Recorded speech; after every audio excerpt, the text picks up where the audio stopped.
Gotta make sure that lens looks clear. Is that better?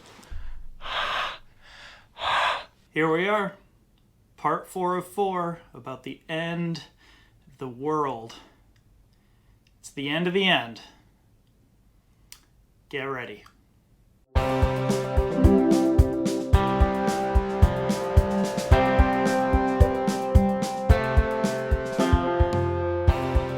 Hey, Internet.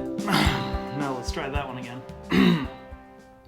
Hey, Internet. My name is Jeff, and I'm a pastor, and we are in part 4 of 4, talking about different texts that people point to when they're talking about the end of the world, or when they're trying to predict some sort of doomsday as foretold in the Bible. And we've been looking at each of these passages that people talk about when they're talking about these things. And what we've noticed again and again is that these passages aren't necessarily talking about the end of the world. Instead, they're talking about a new beginning happening. Or they're talking about how the world is headed towards justice. So you ought to be on the side of justice. And we need to be asking ourselves some really important questions about whether we are on the side of justice or not. But all in all, these passages just don't seem to be about some great impending doomsday or judgment day that's getting ready to happen next week or next month. Instead, they seem to be pointing us in the direction of entering into a new beginning rather than fretfully worrying about the end or the coming end. So this week, to wrap things up, we're going to talk about Jesus, and we're going to talk about some of the things that Jesus says that people say are about the end of the world. And in particular, we're going to be looking at something called the Olivet Discourse. Today, we're going to be looking at Matthew's version of the Olivet Discourse, or the discourse that Jesus gives on the Mount of Olives. And that's in Matthew chapter 24. It also has some parallels in Mark and Luke that you can check out. But we're going to be taking a look at Matthew chapter 24. This is a long passage. I'm not going to read it because you don't want to just hear me read this passage. Take a look at Matthew chapter 24 if you have a Bible. If you don't have a Bible, of course you can download a Bible app, or you can just go to BibleGateway.com and type in Matthew chapter 24. Now, in this passage, you are going to find all of the hallmarks of a really good doomsday prediction.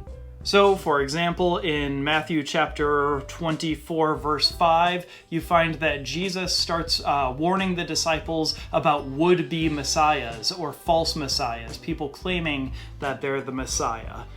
In verse 12, you find that apparently people are going to be tortured and put to death.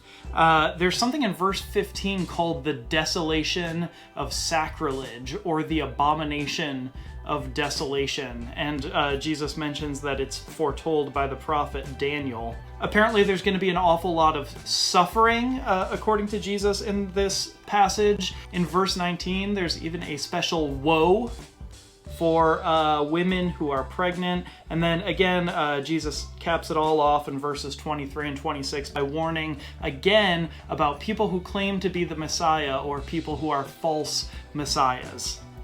Now, we might be tempted to read this passage and say, see, there it is, black and white, or red and white if you have one of those fancy red letter Bibles. Jesus is saying that the end of the world is coming, false messiahs are going to be here, there's going to be all sorts of persecution, we need to get ready.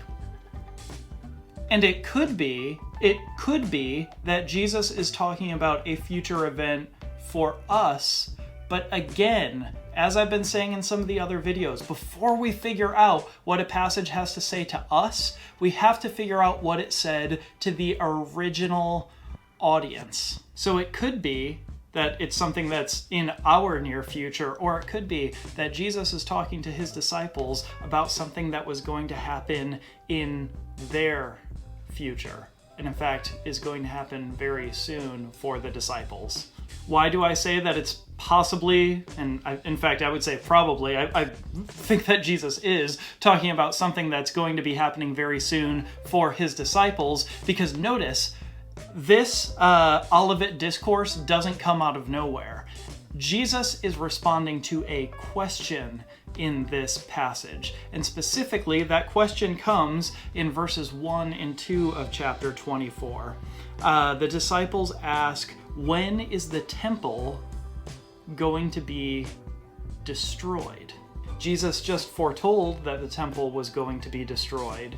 And so the disciples are asking, wait, when is this going to happen? And when is the end of the age? Now, it could be that you hear that and you think to yourself, the end of the age. See, there it is, the end of the world. Jesus is predicting the end of the world here. He's predicting a doomsday. But he could be talking about something else when he says the end of an age. Specifically, he might be talking about the end of an era, or the end of a time when his people, the Jewish people, and the disciples, let's remember, they were also Jewish, would no longer be worshiping in the temple. And I think that Jesus is talking about that as the end of the age, or the end of an era. He's talking about the end of a temple era, the end of the age in terms of worshiping in a temple, because the temple is about to be destroyed in the year 70 AD.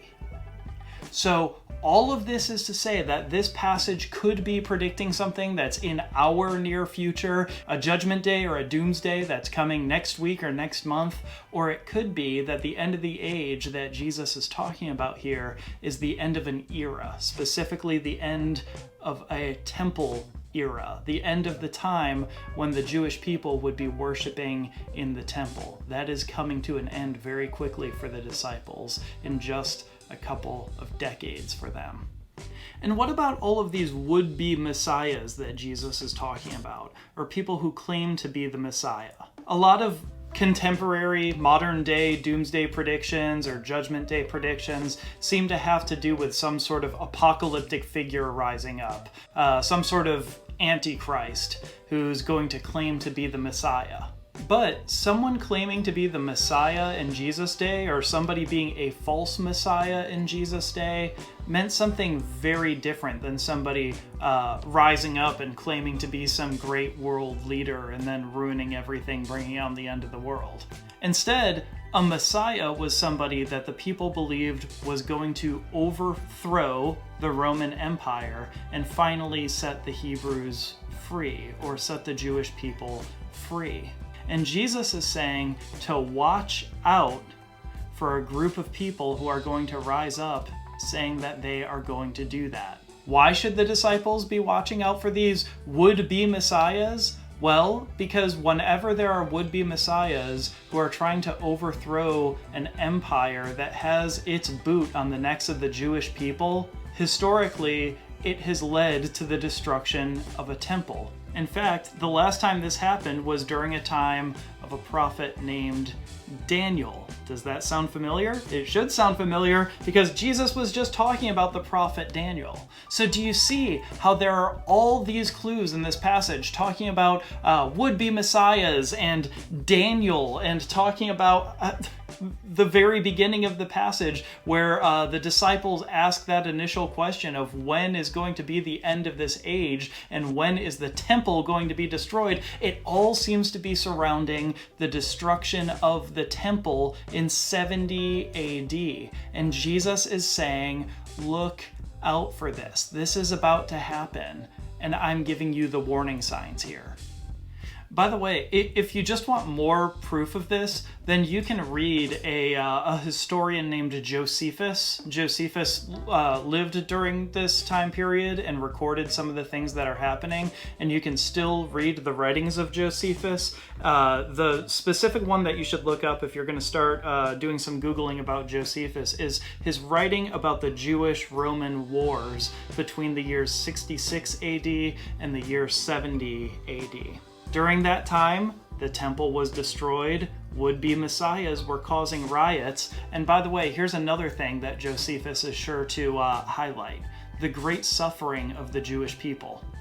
because they were holed up in their city for a very long time while the Romans were sieging it. Sieging a city took a very long time, and so people were holed up in the city, and that led to water being depleted, water supplies being depleted, and food supplies being depleted. And so Josephus is sure to mention, by the way, trigger warning, I'm about to say something really kind of gross, grotesque, not kind of, it actually is very gross and grotesque, so just be aware that I'm about to say something kind of gross. Women who had just had babies during this time period when they were holed up in the city resorted to eating their babies for nourishment. Now, why would I bring up something so gross like that and something so grotesque like that? Well, I bring it up because Jesus even said in this passage, "Woe to those who are pregnant." Remember that part. So, in case I haven't been clear enough yet, when we look at the Olivet Discourse in its proper context, it doesn't seem to be talking about an impending end of the world for us here in the 21st century. It seems to be talking about the end of an age, the end of an era for the Jewish people that is getting ready to happen. And when you look at what happened in the year 70 with the Jewish-Roman wars and the destruction of the temple, everything that Jesus says in this passage seems to fit that time period perfectly. Now, one more thing about this. Jesus is sure to mention in this passage that the people are going to hear about wars, and there are going to be some rumors circulating about wars, but Jesus says, when this happens, don't worry. Don't worry. Do not be afraid when you hear about all of these things happening. And then he says, it's just the beginning of birth pangs. So very often people will come up to me and they'll say things like, "Hey Jeff, have you looked at the news? Have you looked at all of the earthquakes, and have you looked at all of the wars that are happening? Kind of makes you wonder if Jesus is coming back pretty soon." And so people get worried and they come up with all of these doomsday predictions because of all of the wars and the rumors of wars and the natural catastrophes happening. But what did Jesus say? He didn't say, hey, when you hear about wars and you hear all these rumors of wars, totally freak out. No, he says, don't be afraid. Don't be afraid. So whenever you see people freaking out because the end of the world seems to be happening or there's a doomsday prediction happening, what Jesus actually says is, hey, don't worry. It's just the beginning of birth pangs.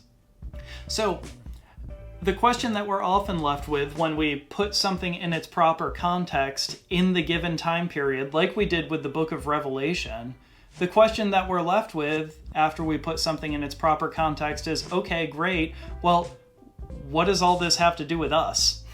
Why should we even bother reading it and reflecting about it? Well, because it does actually have something to say to us once we put it in its proper context.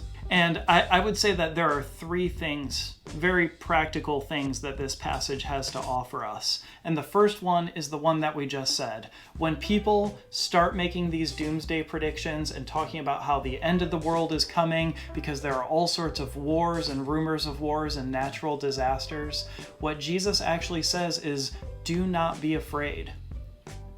So when you're driving down I-90 and you see the 1,000th billboard for some sort of impending doomsday getting ready to happen, you can say to yourself, you know what?